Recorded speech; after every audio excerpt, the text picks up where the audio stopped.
Welcome to APUSH for 5, your shortcut to mastering the AP U.S. history exam. Let's jump into our midterm review, periods 1 through 4. If you can master these hard-level questions, you're well on your way to an A. Question 1. Stimulus. See excerpts. Winthrop. We shall be as a city upon a hill. Finney. The nation must be converted by moral reform. Question. Taken together, these excerpts reveal what enduring transformation in American religious and civic ideals? A. A redefinition of collective moral purpose from covenantal hierarchy to voluntarist reform rooted in personal agency and public morality. B. A linear decline of religious influence as economic individualism replaced community obligations.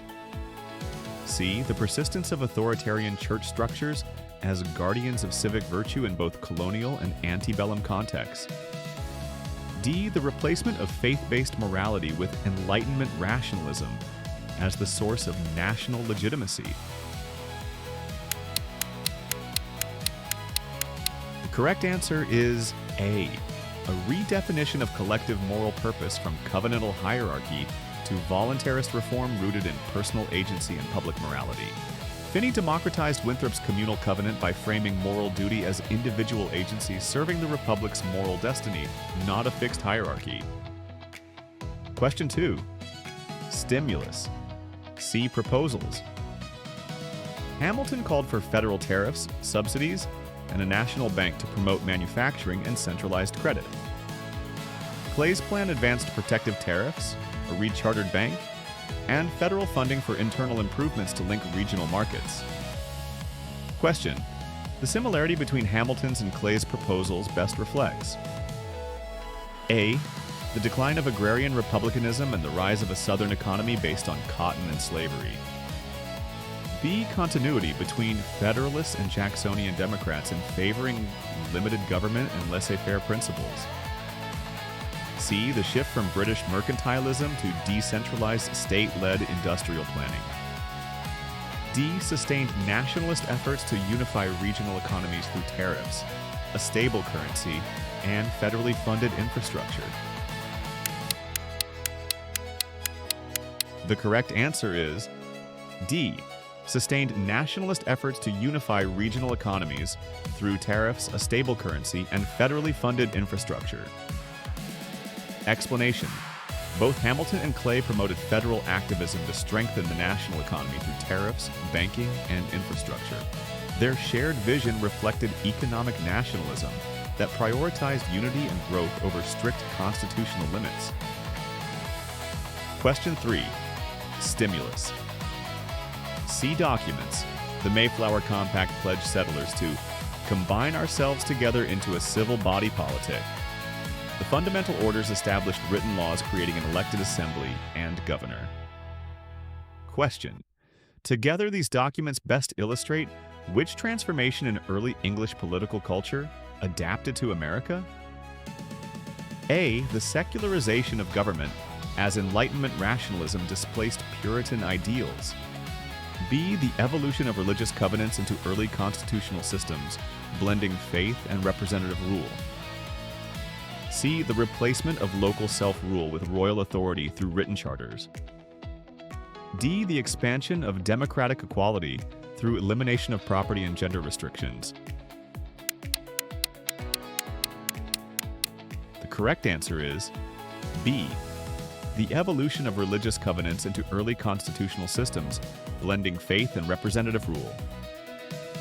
Both documents reflected a shift from religious covenants to structured self-government, blending Puritan ideals of community with emerging constitutional principles.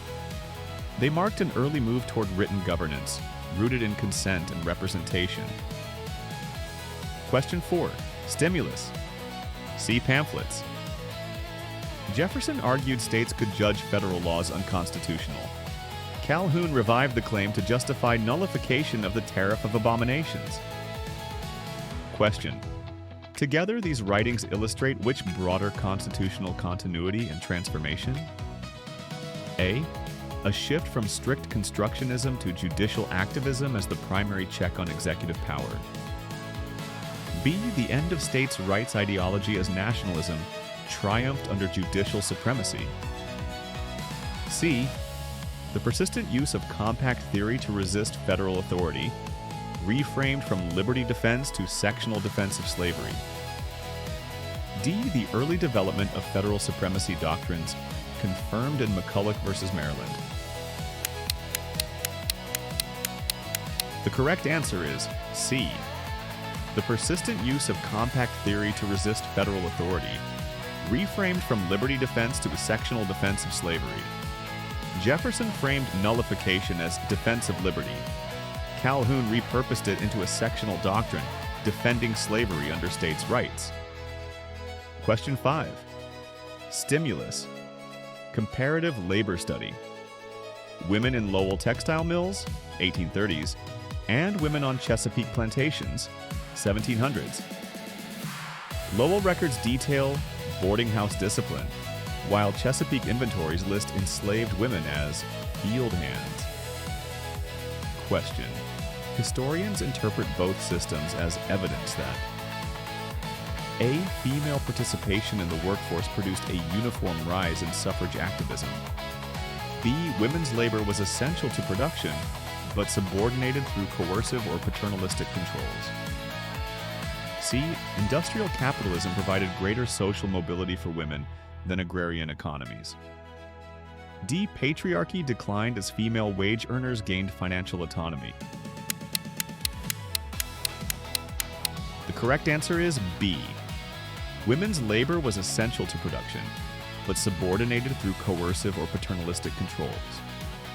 Both enslaved and wage-earning women sustained production, but were confined by hierarchies that denied autonomy or political voice. Question 6. Stimulus, letter exchange. Abigail Adams to John Adams, 1776, and John Adams' reply. Abigail urged John to remember the ladies. John dismissed her appeal as the despotism of the petticoat. Question. The exchange reveals what deeper paradox within revolutionary republicanism? A. A consistent legal effort to integrate women's suffrage into early constitutions. B. The embrace of domestic equality as a foundation of Republican virtue. C. A conservative retreat from Enlightenment, ideals toward traditional patriarchy. D. The invocation of universal rights alongside exclusionary gender hierarchies that confined liberty to men.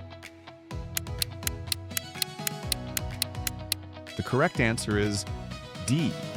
The invocation of universal rights alongside exclusionary gender hierarchies that confined liberty to men.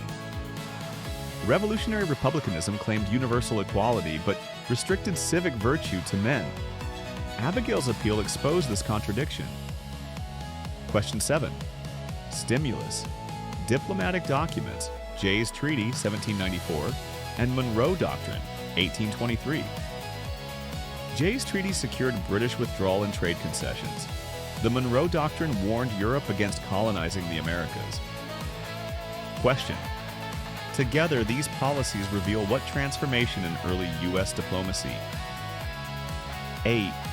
The evolution from dependent accommodation within the Atlantic world to assertive hemispheric nationalism without enforcement power. B. A lasting commitment to European alliances as safeguards of Republican stability. C. The abandonment of commerce in favor of military dominance abroad.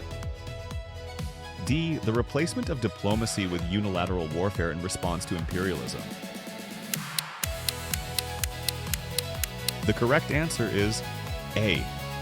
The evolution from dependent accommodation within the Atlantic world to assertive hemispheric nationalism without enforcement power. Jay's Treaty showed pragmatic weakness.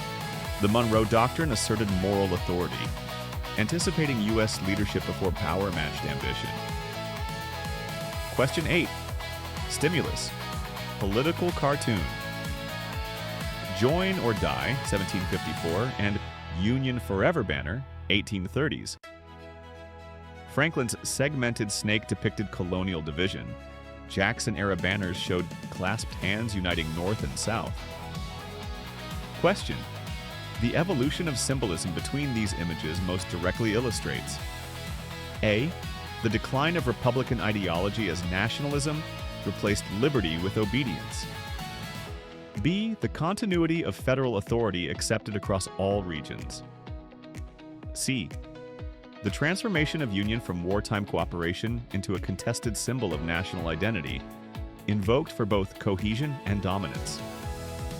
D. The persistent rejection of Union as incompatible with states' rights. The correct answer is C. The transformation of Union from wartime cooperation into a contested symbol of national identity, invoked for both cohesion and dominance. Franklin's emblem promoted unity against imperial threat. By the 1830s, Union became ideological ground between nationalism and sectionalism. Question 9. Stimulus, political documents, Stamp Act Congress resolutions, 1765, and South Carolina Ordinance of Nullification, 1832. The Stamp Act asserted colonial consent as the basis of taxation.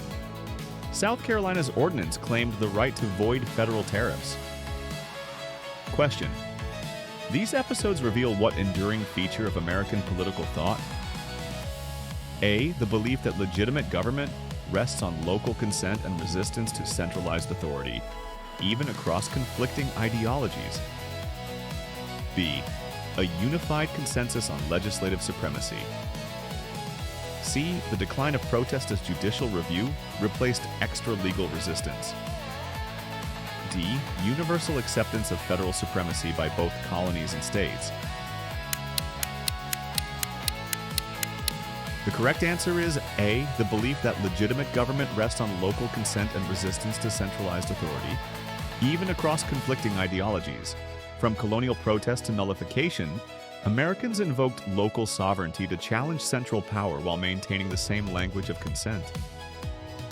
Question 10. Stimulus, autobiography and reform report. Benjamin Franklin's autobiography, 1791, and Horace Mann's 10th Annual Report, 1846. Franklin stressed thrift and virtue. Mann argued education would cultivate republican virtue and equal opportunity. Question. Taken together, these writings illustrate A. A defense of inherited class structures as the foundation of civic order. B. A growing faith that discipline and education could merge moral virtue with mobility in a capitalist democracy. C. A rejection of Enlightenment ideals in favor of divine determinism. D. A repudiation of individual advancement in favor of collective dependency. The correct answer is B. A growing faith that discipline and education could merge moral virtue with mobility in a capitalist democracy. Franklin and Mann linked moral reform with civic improvement, uniting self-discipline and education within a capitalist framework of virtue.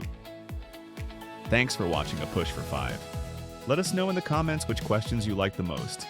If today's practice helped you, tap like, hit subscribe, and turn on notifications so you won't miss any future videos. And share this with a friend who's also aiming for that 5. If you want more hands-on learning or direct feedback, reach out directly. We'd love to help you take your prep to the next level. See you in the next video.